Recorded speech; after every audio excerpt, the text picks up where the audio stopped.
Bonjour et bienvenue dans cette vidéo. Alors aujourd'hui je vais vous parler d'une application que j'utilise donc sur iPhone et iPad. Donc c'est uniquement une application qui fonctionne sur les appareils Apple qui s'appelle GoodNotes et donc qui est comme son nom l'indique, bien une application qui sert à prendre des notes donc sur iPhone ou iPad. Alors c'est vrai que c'est plus pratique d'utiliser sur un iPad parce que forcément l'écran est plus grand. Mais en tout cas, c'est une des applications les meilleures qui existent. Moi, je l'adore. Je la changerai pour rien au monde parce qu'on peut faire plein de choses avec. En fait, c'est quasiment mieux que le papier, hein. Vous prenez une feuille de papier aujourd'hui, vous aurez pas mieux en fait avec une feuille de papier. Là, si en plus vous avez un iPad, moi c'est vrai que j'ai un iPad mini, donc il est assez petit. Mais pour ceux qui ont un iPad de taille normale ou même l'iPad Pro, alors là, vous allez vous éclater avec ça. Donc là, en fait, ça fonctionne avec un stylet, hein. Voilà, un stylet, un stylo virtuel, hein. Vous écrivez avec la pointe sur l'iPad comme un stylo.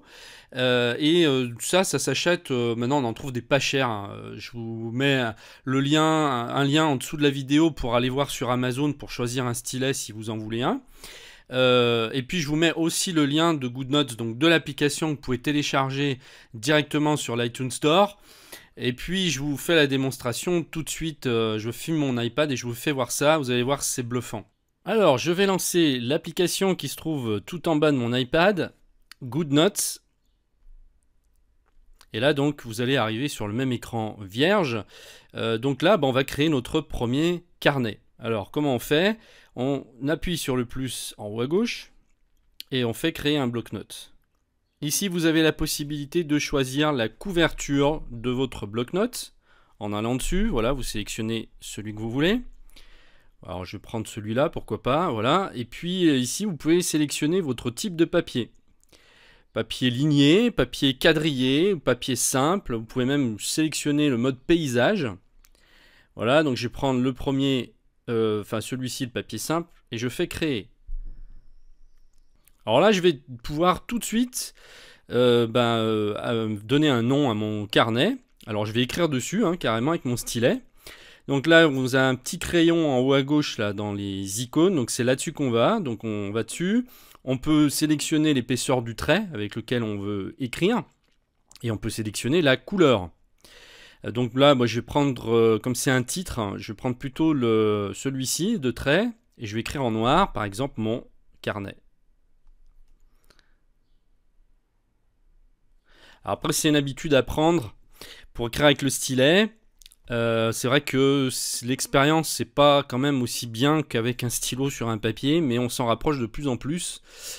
Par exemple, on a maintenant l'Apple Pencil, qui est, je pense, un des meilleurs stylets qui existent, mais malheureusement qui est très cher et qui est uniquement destiné à l'iPad Pro. Moi, ici, j'ai un stylet de base avec un iPad mini. Donc, une fois qu'on a pris l'habitude, ça marche très bien, hein. Alors maintenant, je vais créer une page. Je vais cliquer sur le plus. Je vais aller sur ajouter une page en dessous. Je sélectionne mon papier. Papier simple. Et j'écris. Et ça peut sans problème remplacer un carnet, hein. Si vous prenez l'habitude, même avec l'iPhone, ça peut remplacer un carnet. C'est vraiment une question de choix après, hein, mais on arrive pratiquement à la même expérience, sauf qu'on peut faire encore plus de choses. On peut effacer, on peut faire plein de choses, revenir en arrière. Bon, moi, c'est l'avantage du virtuel. Alors après, ce qu'on peut faire ici, c'est stabilosser. Avec le stabilo qui est en haut, c'est pareil, on peut sélectionner l'épaisseur qu'on veut, donc du trait du stabilo. Donc là, je vais le mettre au maximum. Et puis, choisir la couleur. Bon, je vais laisser en vert, c'est pas mal. Donc, je retourne sur ma feuille. Et là, donc, je surligne. Voilà, on dirait vraiment un vrai stabilo, hein. C'est génial. Ici, on a une gomme. Une gomme pour vraiment effacer. Ça serait difficile à faire sur du papier avec un stylo à billes, par exemple. Eh bien, c'est ce que nous permet de faire ce genre d'application. Ici, vous avez un lasso pour pouvoir sélectionner n'importe quoi, en fait. Si par exemple ça, je veux le faire disparaître, je le sélectionne. Je vais dessus et je peux soit couper, soit copier, soit supprimer. Je vais supprimer. Voilà, ça me l'enlève directement. Et puis là, la petite icône ici avec le stylo barré, ça veut dire que on enlève toute possibilité d'écrire sur la feuille. Et là, on va pouvoir circuler avec le doigt comme ça d'une page à l'autre. Parce que sinon, ce qui se passe, c'est que sinon, si on essaye de le faire quand on est sélectionné une autre icône, ça va écrire. Voilà, si je passe mon doigt. Donc il faut vraiment appuyer là, puis ensuite vous faites circuler les pages.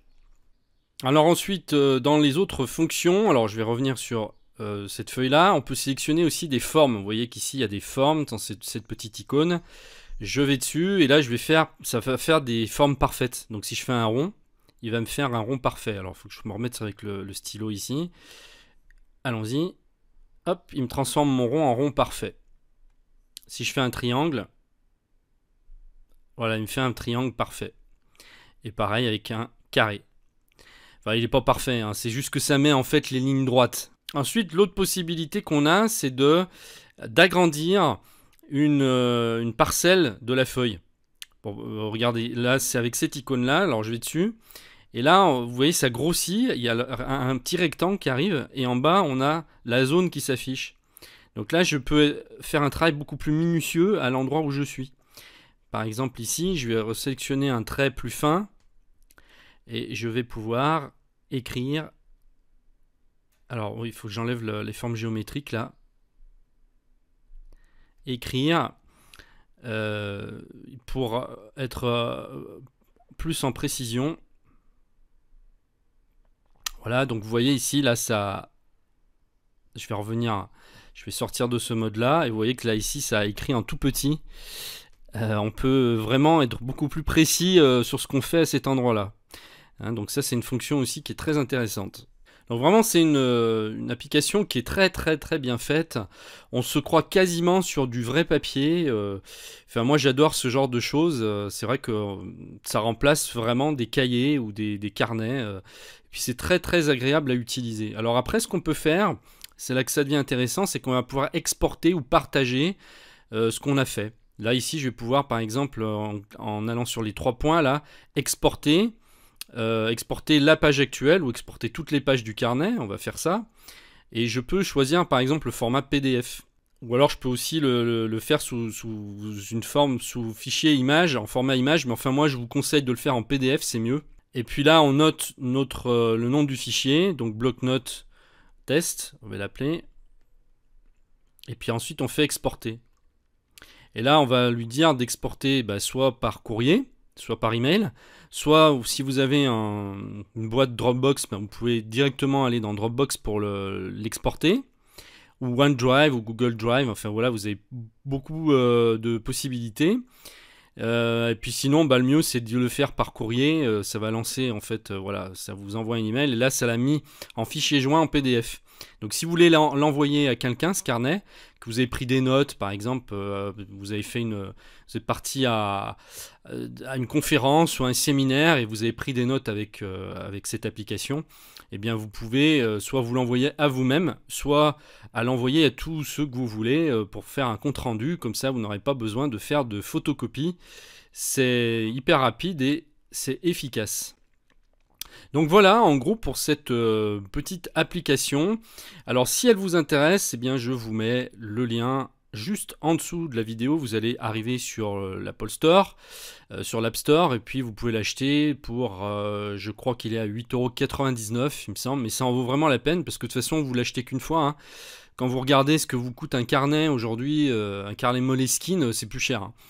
Donc autant investir dans une application comme ça. Après, si vous êtes vraiment un fanatique du papier, restez sur du papier. Mais en tout cas, ça peut être complémentaire hein, justement au papier. Et puis pour ceux que ça gêne pas et qui aiment bien les applications comme ça, vous pouvez vous passer du papier. Honnêtement, c'est juste une habitude à prendre. Voilà, bien écoutez, j'espère que cette vidéo vous aura rendu service et vous aura fait découvrir une bonne application. Et bien écoutez, je vous dis merci de m'avoir suivi et je vous retrouve très bientôt dans une prochaine vidéo. Au revoir.